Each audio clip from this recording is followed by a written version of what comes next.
This garden is not in England.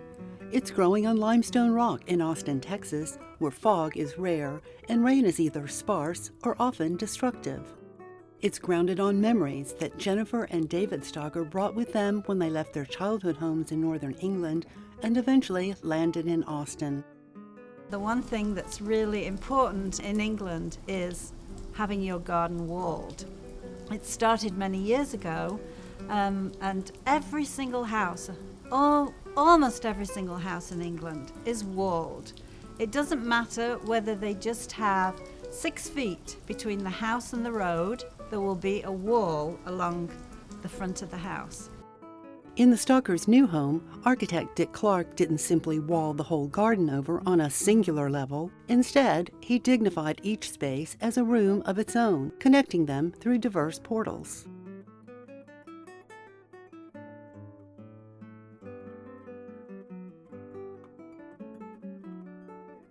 He aligned them with the house for views inside and out, keeping in mind that Texas sun is fiercer than in England.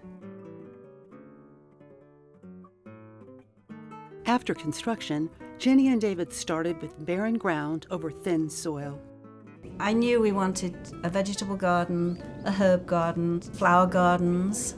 Also, we love being outside, so we wanted spaces in which we could sit.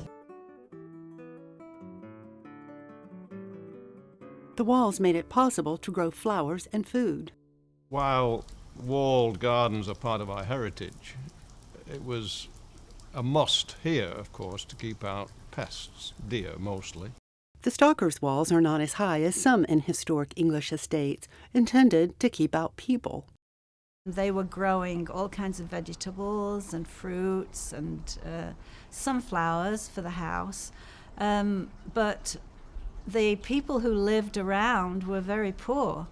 And you can imagine that if someone's growing something and they have nothing to eat, they're going to go and, in the dead of night, like poaching, and they're going to go and take from the garden.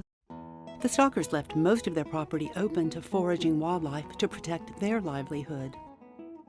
You know, we have so much wildlife: foxes, turkeys, deer, possums, raccoons, everything. Natural boulders form walls too. But erosion from the slopes could threaten some of their spaces.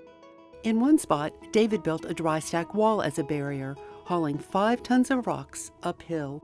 But I've got to say, I'm proud of my Great Wall. In the part of the country that we lived in, there were a lot of limestone rocks, and the farmers used these limestone rocks to create the walls in their fields.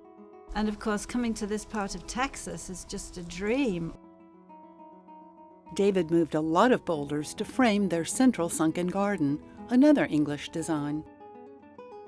I know my grandparents built a sunken garden. They just add interest, changing levels. My idea of doing our sunken garden at the back had to be on a Texas style because we had these big ledgestone rocks and they were just perfect. We can use these rocks instead of having them carted away at great expense. There is some decomposed granite under there because to begin with we had decomposed granite. It was just becoming impossible to control the plants that were seeding in there. So we decided that we would put down some Arizona sandstone and just leave maybe 1-inch spaces in between.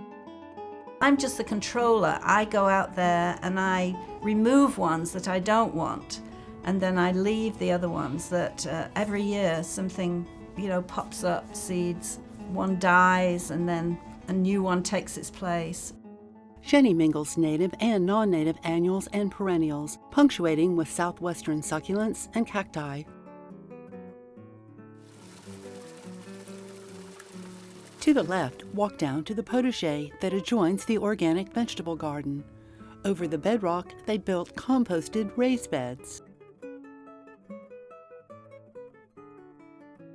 Along the edge of the vegetable garden, along the wall, we put in a low raised bed. I knew I wasn't going to grow vegetables in there. It was going to be something more floral, to bring bees into the garden. To formalize it with firm footing, too, David handcrafted pavers to the size and custom color they wanted. Just how many did you make? 150 patio stones using a wooden frame with 3 stones in it. In the end, it was 180. To the right of the sunken garden, they built an English-style garden. My thought there was to use circles, and together David and I built the patio in there, which is a circle. And then following that, David continued with another large circle which surrounds the bird bath, just out of brick. Here, Jenny built her first dry stack wall. I made this pile of stone when they were building the house. Every day I came out, and if a flat rock appeared, I would put it on one side because I knew I was going to do a dry stone wall. It doesn't really look like an English garden because there's no grass in there, but we called it the English garden because of the dry stone wall. Against one side of the house, they formed a private nook, framed by walls covered with fig ivy. Still named the Spanish oak garden, drought felled the trees that once shaded it. Ever resourceful, Jenny found a solution and a bargain at an estate sales half-price day. In front, David used mirrors to unite the walls with the home's upper windows. Just inside, the Stalkers designed a courtyard garden.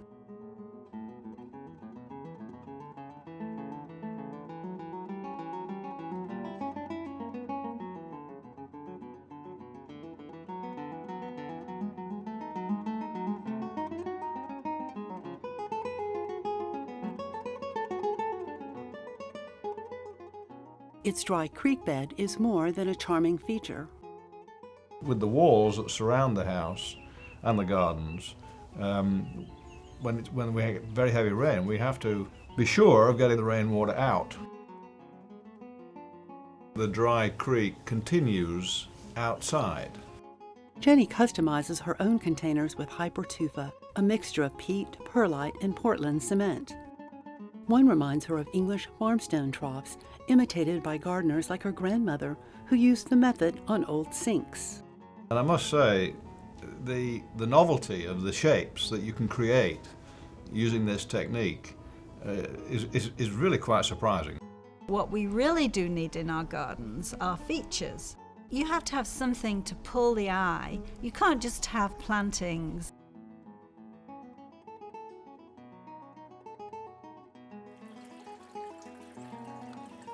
The concept of cottage gardening came in during the Victorian period. Before then, the more stately homes favored lawns. They banished flowers from the garden during that period, during the 1700s. There were no flowers to be seen. They hid the flowers away. And then when it came into the 1800s, flowers came back into the garden again. So people were building, cottage gardens, and they were mixing all the common flowers with vegetables, allowing things to self-seed. I think we have somewhat of a cottage garden here.